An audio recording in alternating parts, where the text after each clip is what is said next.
Respuesta al doctor Héctor Delgado. ¿Puede el cristiano dejar de pecar? Sección 5. Breve explicación de Judas 24. Parte 3. Solo por el poder de Dios.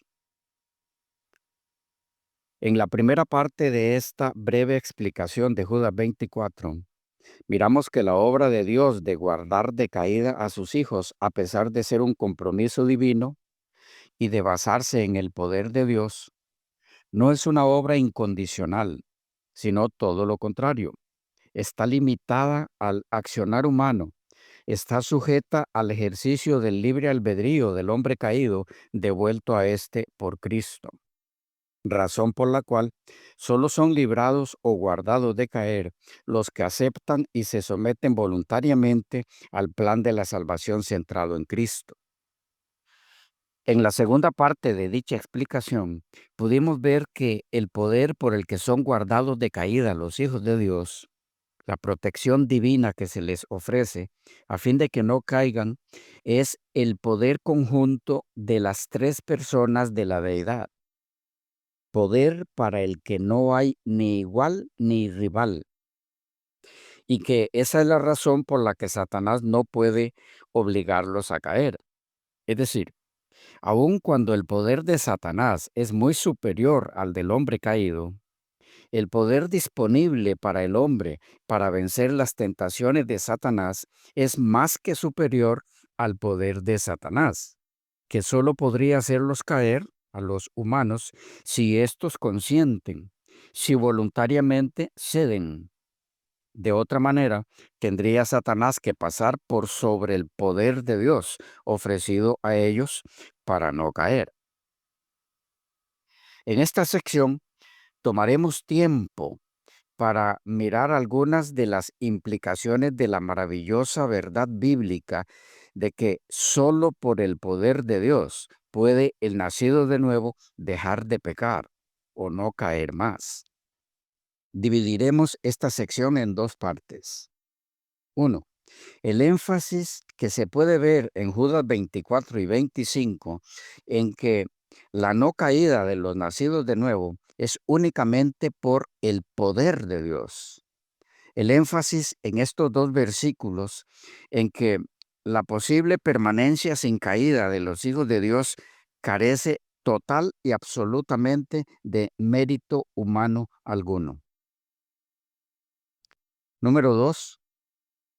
En la segunda parte, intentaremos contestar la pregunta: si es posible para los hijos de Dios no caer, gracias a que Dios mismo se compromete a guardarlos sin caída, ¿por qué entonces cayeron? ¿Por qué entonces fallaron, cometiendo errores y algunos muy graves, hombres de Dios como Abraham, que mintió, David, que adulteró y asesinó, etcétera?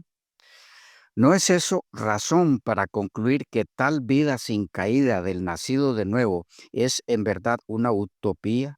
¿Un proyecto realmente irrealizable aquí y ahora, antes de la segunda venida de Cristo? ¿No es eso tan solo un ideal? Muy bueno, sí, muy elogiable, pero realmente imposible. Bien, vayamos a la primera parte.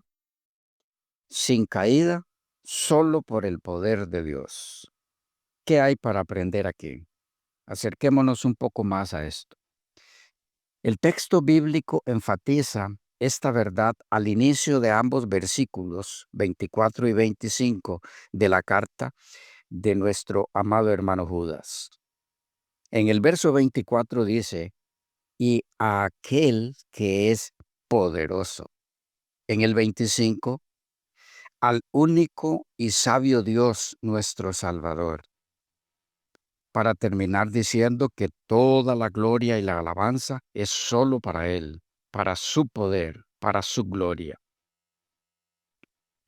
La forma en la que inician ambos versículos enfatiza su gloria y solo su gloria en la obra de guardar sin caída a sus hijos. Judas quería dejar claro que aun cuando en esta obra divina de guardar sin caída a sus hijos está implicada la responsabilidad humana, por lo ya visto, nunca debe verse en esta obra ningún hilo, ninguna hebra de mérito humano. No hay gloria para el hombre en la obra divina de mantenerlo guardado sin caída.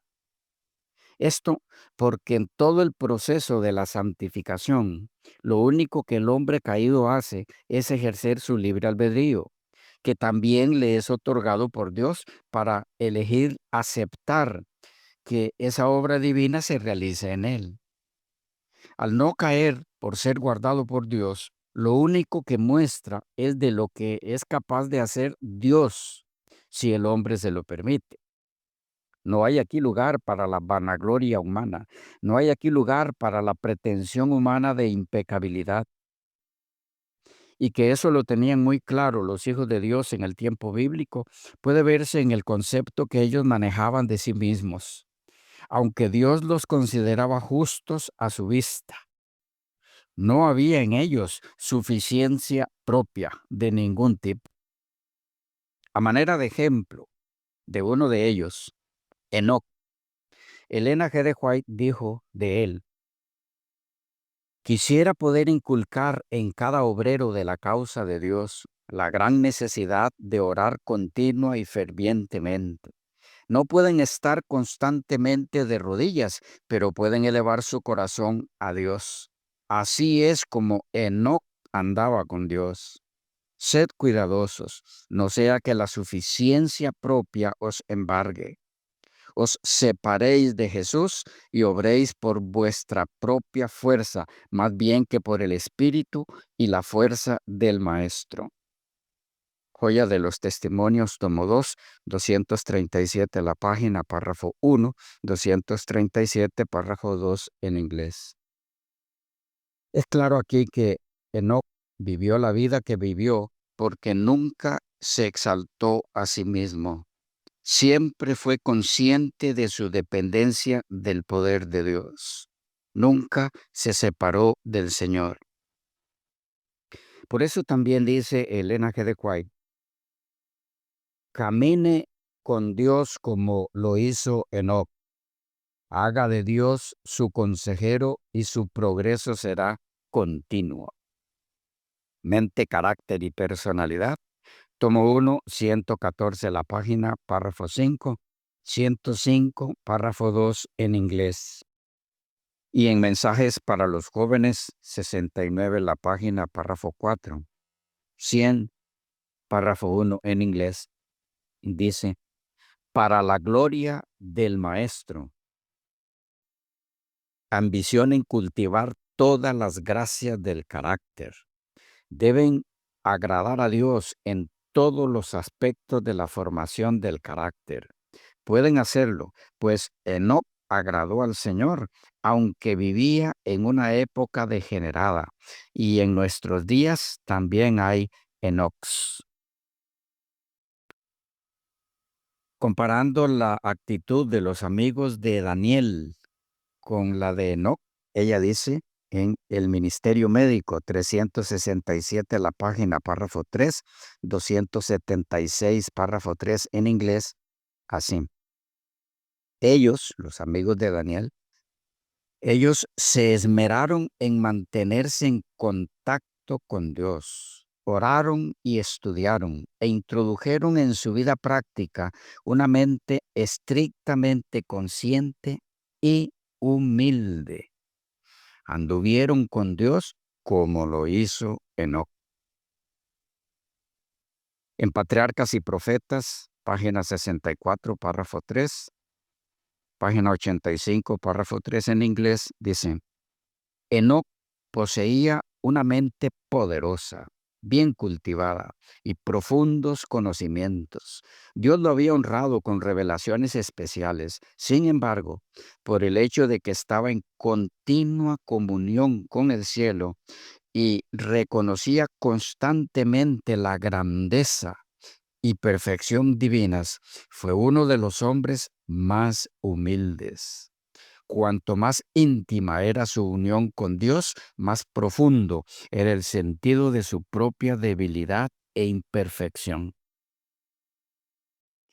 Bien, hay más declaraciones, pero estas son suficientes para enseñarnos con el ejemplo de Enoc que uno, vivir aquí y ahora, en este mundo malvado, haciendo la voluntad de Dios, tal y como Él lo indica, obedeciendo su ley totalmente, es posible.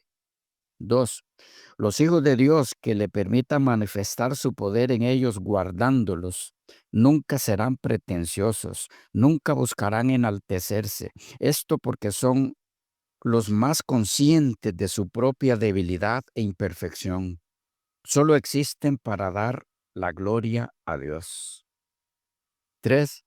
El concepto de pretensión de impecabilidad no es compatible con la experiencia de los hijos de Dios que son guardados por Él sin caída. Tal pretensión es ajena a la experiencia de los hijos de Dios. Cuando se ha dado y se da en algunos profesos cristianos, solo es indicador de lo lejos que están del Maestro. A ningún mortal que se le permita contemplar la gloria del poder de Dios, transformando su carácter a la semejanza divina, le queda espacio alguno en su mente para enaltecerse, glorificarse o pretender de alguna forma alabanza para sí mismo, o poder o fuerza propia de la cual gloriarse. Los que así lo han experimentado, que han sido guardados sin caída, bien lo saben y así lo han dejado escrito. Así, por ejemplo, nuestro amado hermano Pablo, quien dijo, lejos esté de mí gloriarme, sino en la cruz de Cristo. Nuestro texto en estudio es enfático. La gloria por la cual los hijos de Dios son guardados sin caída es solo para el único Dios verdadero. Nuestro antiguo y amado hermano Erasmo de Rotterdam, como se ve en lo registrado en Colección de Obras de Erasmo, paráfrasis sobre Timoteo, Tito, Filemón, Pedro, Judas, Santiago, Juan y Hebreos, traducido y anotado por John J. Bateman por la Universidad de Toronto Press 1993, volumen 44, en inglés, dice así comentando Judas 24. Solo Dios puede hacer esto por ti, que intentas preservar la inocencia hasta el fin. Rodeado como estás de un cuerpo frágil y pobre, el mundo por todos lados intenta, mediante tantas cosas materiales, apartarte de tu devoción a la piedad. Conserva tu inocencia, no solo para que los hombres no encuentren nada en tu conducta que criticar, sino para que puedas estar en la presencia de la majestad de Dios sin nada en ti que pueda desagradar a quien ve en lo más profundo de la mente. Si permaneces inocente, te regocijarás y te alegrarás en la venida de nuestro Señor Jesús, mientras que los demás que ahora parecen vivir vidas tan placenteras se lamentarán. Que permanezcas inocente debería ser el objeto de todas tus oraciones. Y respecto a para quién es la gloria por la vida sin mancha de los que son guardados por Dios sin caída, el hermano Erasmo termina diciendo, por tanto, que nadie se atribuya la gloria a sí mismo, sino que toda la gloria, majestad, dominio y poder pertenezcan solo a Dios, nuestro Salvador. En la misma línea de pensamiento está J.N. de Kelly, quien en comentarios sobre las epístolas de Pedro y de Judas, en inglés, de Blake's New Commentaries, editor general Henry Chadwick, por Adam y Charles Blake, London, 1982, dice lo siguiente. Como es habitual, la doxología comienza con una referencia al poder de Dios, al que es poderoso.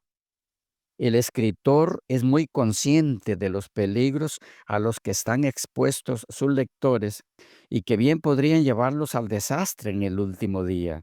Por lo tanto, formula deliberadamente su atribución para enfatizar que Dios y solo Dios es capaz de mantenerlos a salvo sin caer y presentarlos sin mancha, con júbilo ante la presencia de su gloria. Abandonados a sí mismos, podrían fácilmente decaer y perder la herencia prometida. Para este pensamiento, véase especialmente 1 Corintios 1:8, quien os sostendrá hasta el fin, sin culpa, en el día de nuestro Señor Jesucristo. Y 1 Tesalonicenses 5:23, que vuestro espíritu, alma y cuerpo se conserven irreprensibles para la venida de nuestro Señor Jesucristo. Sobre los dos textos referidos por J. N. Kelly, ya veremos en la parte 4 de la explicación de Judas 24 el propósito para el cual son guardados. Volviendo a nuestro punto, guardados solo por el poder de Dios, no desvalorando de ninguna forma la responsabilidad humana en el proceso, pero enfatizando que la gloria es solo para Dios. J. Dale y Tom Tetcher en Segunda de Pedro, Primera, Segunda y Tercera de Juan y Judas en inglés, de Expositor Bible Commentary Sonderban, 2006 la edición, lo expresó así, comentando el término guardados. Con este tema inicia y concluye la carta, versículo 1 y versículo 24. La introducción y la conclusión de la carta forman así una inclusión retórica al comenzar y cerrar con el mismo tema. Los santos son guardados por el poder de Dios. En definitiva, no es la mera persistencia ni la gran inversión de energía humana la que en última instancia es responsable de la salvación de los santos. Más bien es el poder salvador y protector de Dios. Lo mismo ve Michael Green, según lo expresa en Segunda de Pedro y Judas, introducción y comentario de la serie Cultura Bíblica. InterVarsity Press, 1968, la edición en portugués. Él dice así: debemos velar para permanecer cerca del Señor, pero solo Él puede guardarnos de tropiezos. Igual entiende Ralph Herman Sheltle, como se ve en Carta de Pedro y Carta de Judas, texto y comentario de Actualidad Bíblica, ediciones Fax, Madrid, tercera edición, 1970, quien dice: la buena voluntad del hombre no basta para permanecer fiel hasta el final.